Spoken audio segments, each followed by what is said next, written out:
Hello students.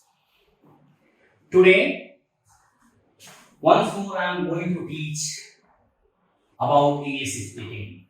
And today I am here with two phrases, nothing but and each and every.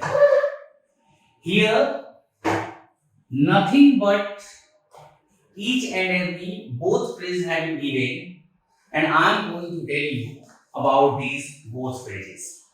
Dear students, एक बात मैं आपको बता दूं, nothing but means noun, he, noun. जब भी कभी संज्ञा, ही और संज्ञा ऐसा फॉर्मेशन हो, तो ऐसे समय हम nothing but का उपयोग करते हैं. And whenever noun हाइफन, यहां पे नाउन हो, यहां पे हाइफन हो और फिर से नाउन हो, in that condition we use each and every. Now I am going to explain about nothing but.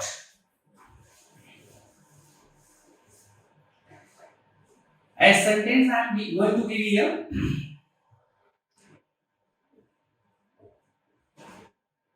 मेरे पास दुख ही दुख है.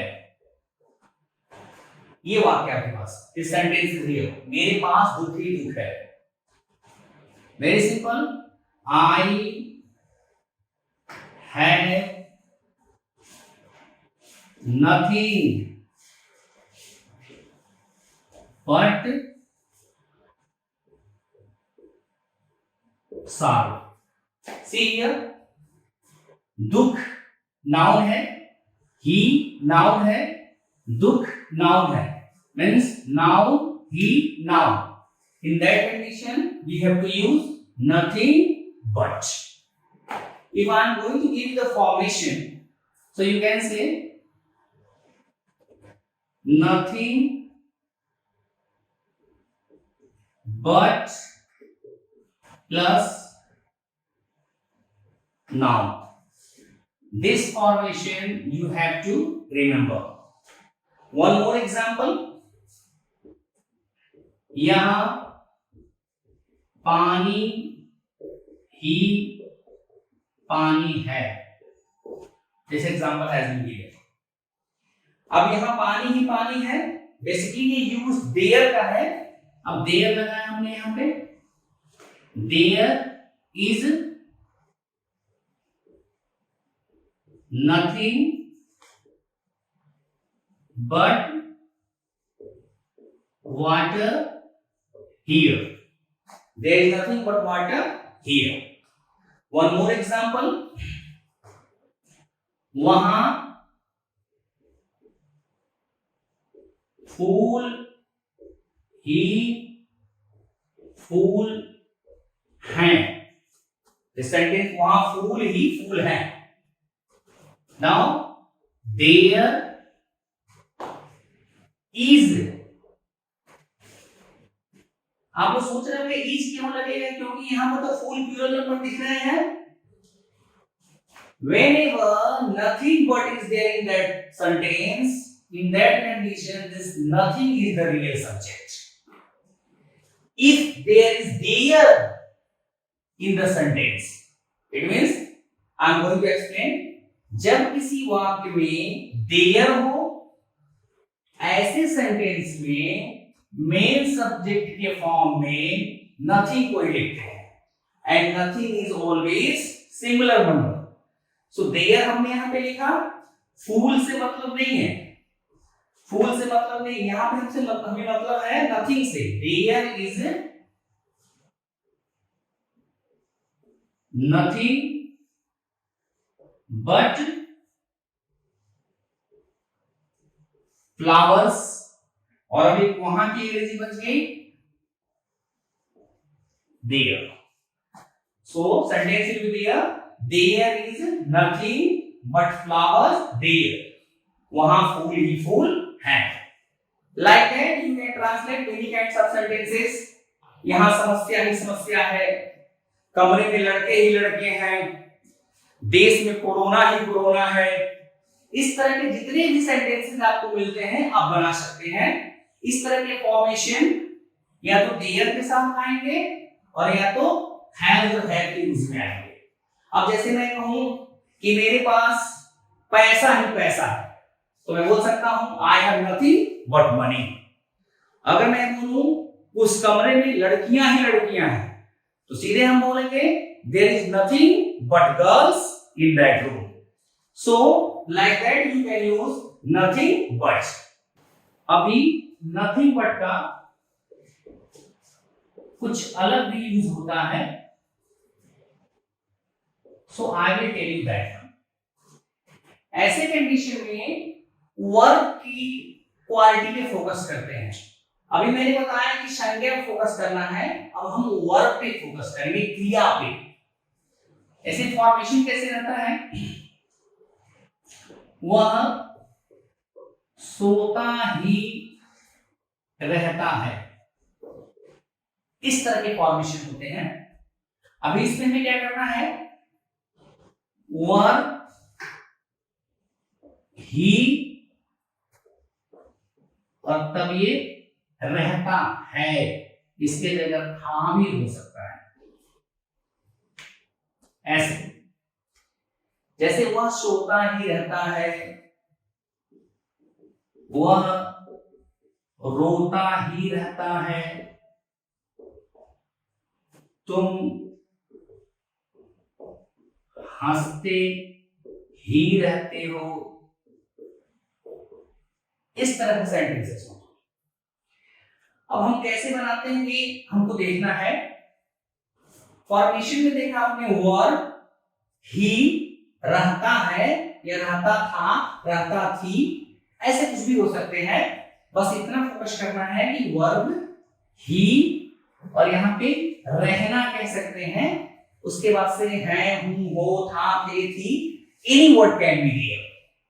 इसको कैसे ट्रांसलेट करेंगे, nothing special is there, only you have to remember in which tense the sentence is. If once you are going to find out in which tense the sentence is, you can easily translate.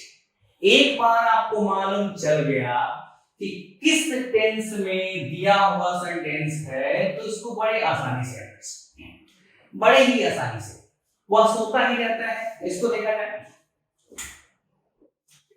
he does nothing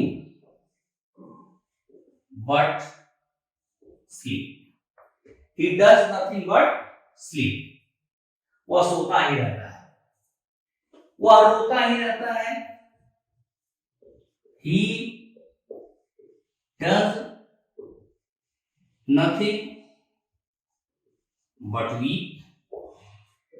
तुम हंसते ही रहते हो, you is plural number, you do nothing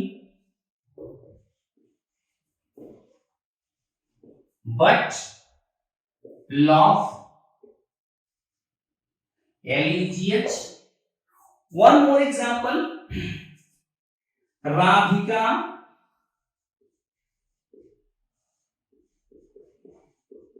गाती ही रहती थी, रहती थी। I am going to translate, Radhika रहती थी, past indefinite tense, did, Radhika did nothing but sing. So dear students, this is the next use of nothing but. Formation verb he, रहना, and after that है, हूं, हो, था, थे, थी, any word can be there. You have to keep in your mind the word during translation.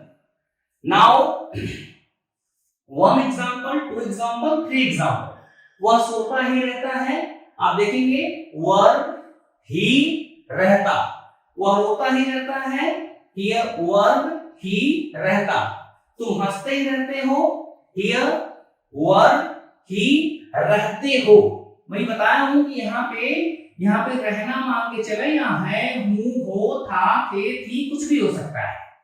Example I am giving here, वह सोता ही रहता है, he does nothing but sleep।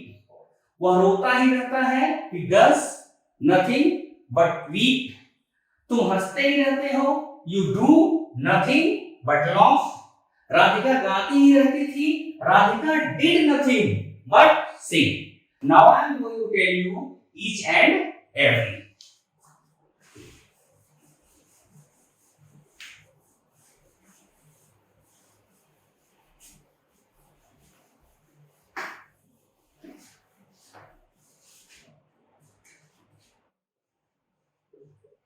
Each and every। When do we use each and every? I am going to tell you when you can use each and every।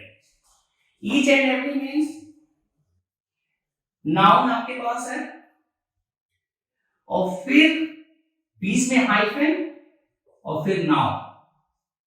Hindi में कह सकते हैं संज्ञा हो, हाइफन हो और फिर क्या हो, संज्ञा। अगर ऐसा कहीं फॉर्मेशन आता है नाउन हाइफन नाउन और संज्ञा हाइफन संज्ञा, in that condition we use each and every plus noun. This is the formation. As example I am going to show you.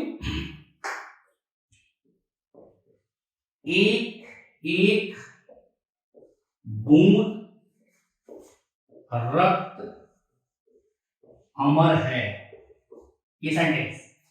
एक एक बूंद रक्त अमर है, एक एक कैसे करके चीजें दी हुई है। सो each and every drop of the blood is immortal। अगर मैंने कह दिया बच्चा बच्चा योद्धा है, ऐसे noun noun. So each and every child is barrier.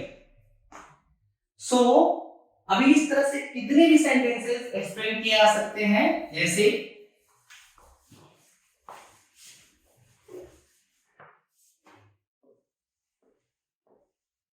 कदम कदम पर खतरा है, एक नाउन हाइफन एक मतलब कदम, दूसरा noun. So there is danger on each and every step। One more example I am going to give you।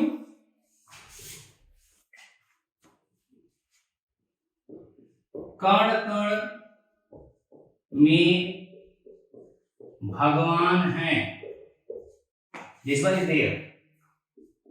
There is God in each and every, फिर noun लिख देंगे particle. There is God in each and every particle। If you want to write this sentence by using some other formula, you can write God is present in each and every particle, but each and every you have to write each and every। each and every का प्रयोग आपको करना ही करना है। अब ऐसे जितने भी सेंटेंस आपको मिले, जैसे घर घर में बहादुर हैं, भारत के घर घर में सिपाही हैं, गली गली में कोरोना योद्धा हैं, ऐसे जो भी चीजें आपको मिलती हैं जहां पे नाउन हाइफन नाउन ऐसे सीक्वेंस हो, you can use each and every. Just मैंने आपको बताया इसमें नाउन देन नाउन, बट कभी कभी इस फॉर्मेशन में थोड़ी चेंजिंग आ जाती है। इसमें हम एक एक और प्लस सिंगल नाउन,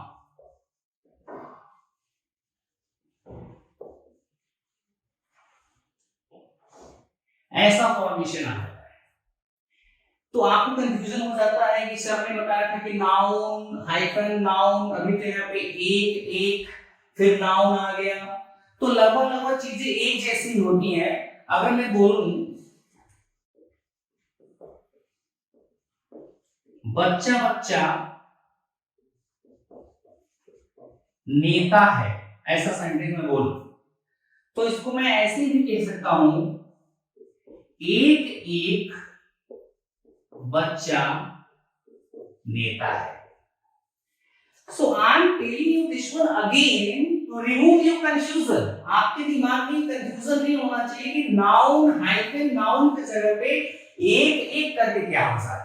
एक एक कर का मतलब हुआ एक एक बच्चा, मतलब आप कह सकते हैं बच्चा बच्चा, बच्चा बच्चा कहिए या कहिए एक एक बच्चा, दोनों का सेंटेंस फॉर्मेशन और सेंस सेम होगा।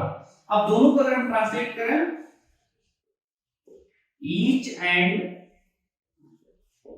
एवरी चाइल्ड, एक चीज और फोकस हमको करना है, ये चाइल्ड वर्ड जो आप देख रहे हैं ये सिंगुलर नंबर है यहां।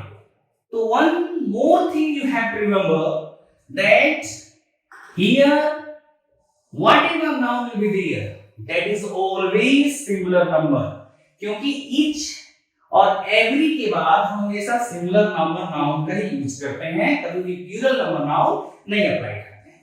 So each and every child is a leader. If you want to put here a, no problem is there. In both the condition sentence is correct. If you are going to write a, even in that condition sentence is correct. If you are not going to write, even in that condition sentence is correct. One more example. एक एक नेता बेईमान है, इसी को हम कह रहे हैं नेता नेता बेईमान है।